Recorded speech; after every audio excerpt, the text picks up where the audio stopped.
सबैलाई हार्दिक स्वागत गर्दछु। युनिकम नेपाल गण्डकी प्रदेशको आयोजनामा सञ्चालन हुन गइरहेको कमर्स सेक्टरमा रहेका युनियन कर्मी साथीहरूलाई प्रशिक्षण कार्यक्रममा यहाँहरूलाई न्यानो स्वागत गर्दछु। म केशव भट्टराई। यो कार्यक्रमको हामी सुरुवाती क्षणमा संक्षिप्त औपचारिकता प्रदान गर्नेछौँ र त्यस पछाडि हामी ट्रेनिङ सेसनमा जानेछौँ। यो पहिलो सत्र छोटो हुनेछ, मिठो हुनेछ।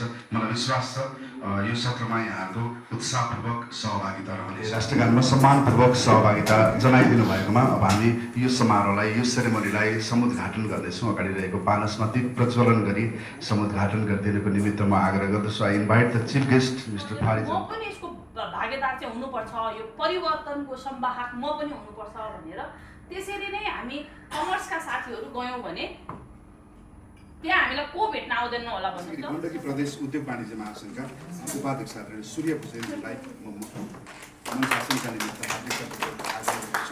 यो सङ्गठन जसरी निर्माण गरेका छौँ, जस्तो आज हामी तपाईँसँग एउटा एमए गर्दैछौँ, एमए हस्ताक्षर गर्दैछौँ, तर चाहिँ त्यो गरेर भोलि चाहिँ हामी कुनै न कुनै राजनीतिक पार्टीबाट चाहिँ आस्था राख्ने, अनि त्यसपछि मेरो पार्टीको परेको परेन अथवा चाहिँ मेरो पार्टीले चाहिँ के गर्ने, ल अब चाहिँ हाम्रो पार्टीको सदस्यताको वृद्धि गर्नुपर्छ, हाम्रो पार्टीको चाहिँ वर्चस्व कायम गर्नुपर्छ भन्ने भने स्पष्ट केही छ। लेखाको पूर्व अध्यक्ष भेटिसकेपछि मैले त्यहाँ पनि एउटा रोजगारदाता परिषदमा काम गरेर सहभागी अवसर प्राप्त गरेँ।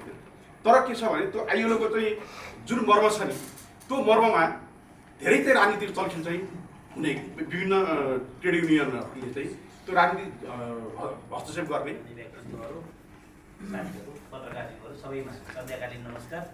र वास्तवमा धेरै कुराहरू आयो। अहिले हाम्रो संस्थागत पूर्व चाहिँ हाम्रो आदरणीय उपाध्यक्षले राख्नुहुन्छ तपाईँहरू होइन, हामी सबै साथीहरू एकदमै सकारात्मक छौँ। हाम्रो व्यावसायिक साथीहरू त्यसलाई चेन्ज गर्नु खोज्छु। अहिले तपाईँको सन्दर्भ मिल्न आयो त्यहाँ त्यो 100-150वटा चाहिँमा सबमा चाहिँ 100-150वटा साथीहरूलाई, यस्ता युवा साथीहरूलाई एग्रिकल्चर प्रोडक्ट जहाँले नेपालको बायोडाइभर्सिटीको धनी देशमा हामीले त्यो चाहिँ त्यसमा 150वटा चाहिँ यदि गर्नु पायो भने त त्यहाँ लोकल प्रोडक्ट पनि हुने, कन्ज्युमर लोकल। यो कुरा गर्दाखेरि मेरो हाम्रोलाई पनि हुनुहुन्छ यहाँ 5-6जना चाहिँ ड्राइभर राखेँ।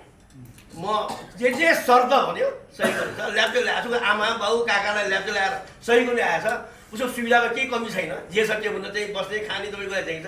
श्रमिक र अथवा साउदी र कामदारकै कुरा आयो कि मलाई जहाँसम्म लाग्छ, मैले 2041 सालमा म कक्षा 10मा पढेँ। अब म त्यो बेलामा दुध बोकेँ, साउको नाति हो, तर पैसा त चाहियो। मैले 7 रुपियाँ मात्रै तिर्थेँ फी। आजको दिन हिजोसम्म 29जना थियो, आजको दिनमा अघि भर्खरै एकजनाले उ गरेपछि 30जना कामदार हुनुहुन्छ। म पनि कामदारै हो है। फेरि मेरै क्षेत्रमा छ सूर्य नेपाल, त्यहाँको स्थिति पनि त्यहाँको समस्या पनि समाधान गरेकै हो उहाँले। तर हामी काम गर्नेहरूले के भन्ने गराएर छौँ भन्दा, म पनि काम गर्ने नै हो त्यहाँ। हामी भएन भने यो कम्पनी चल्दैन, हामी भन्दो रहेछौँ काम गर्ने। तर कम्पनीले के भन्दो रहेछ भन्दा, हामीसँग पो तिमीलाई काम दिएको छ। You have seen the mountains I from see the mountain over. wish you lovely stay in Pokhara, okay? अनि सँगसँगै जो अहिले यो टेलिकमको तर्फबाट पाल्नुभएको पदाधिकारीज्यू, मेरा प्रसादज्यू, प्रदेशका सल्लाहकारज्यू, आदरणीय मेरा बोर्डका साथीहरू, म चाहिँ 2053 सालदेखि संस्थागत रिप्रेजेन्ट गर्दै धेरै उतार चढाव र धेरै देशको परिवर्तनको ठाउँहरूमा पनि महत्त्वपूर्ण भूमिका खेल्दै आएको मान्छे। म चाहिँ रेस्टुरेन्ट बार एसोसिएसन यो जुन पर्यटक संस्था छ यसको सदस्य हुँदै पूर्व अध्यक्ष, केन्द्रीय उपाध्यक्ष हुँदाखेरि नेपालमा तपाईँहरूले सुन्नुभयो होला 10% सर्भिस चार्ज मजदुर सेक्टरमा लगाउने सेवामुखी भन्ने क्षेत्रमा छ।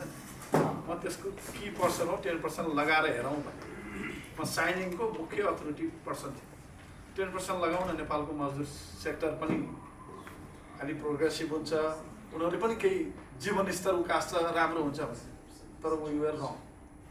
हाम्रो देशमा तिनै हामी अधिकांश सिनियरदेखि जुनियर लेभलको हेरौँ, न्यु कमर मजदुर साथीहरू। हाम्रो उत्पादन क्षमता के छ? काम गर्ने र कम्पनीहरूमा सेल्स पर्सनको रूपमा काम गर्ने। त्यस्तो खालको सेवा क्षेत्रको कर्मचारीहरूलाई मात्रै हामी लिन्छौँ। त्यही क्षेत्र चाहिँ शान्ति भयो भने, त्यही क्षेत्रमा शान्तिपूर्ण व्यवसायको वातावरण सिर्जना गर्न सक्यो भने अरू सबै कुराहरू ठिक हुँदै जान्छ। र यो हामीले गरेको एउटा सकारात्मक प्रयासमा उनीहरूले भने चाहिँ शङ्का गर्नुभयो यसरी भने चाहिँ के हुन्छ भने त्यसलाई चाहिँ प्रोत्साहन हुँदैन, हामीलाई प्रोत्साहन गर्दैन। सरले भन्नुभयो अघि सङ्गठन पाम फिनल्यान्ड पामको प्रतिनिधि मारी दैवले हामीसँग जोडिनु हुनेछ। त्योभन्दा अगाडि यो हस्ताक्षर को कार्यक्रमलाई हामी अघि बढाउनेछौँ।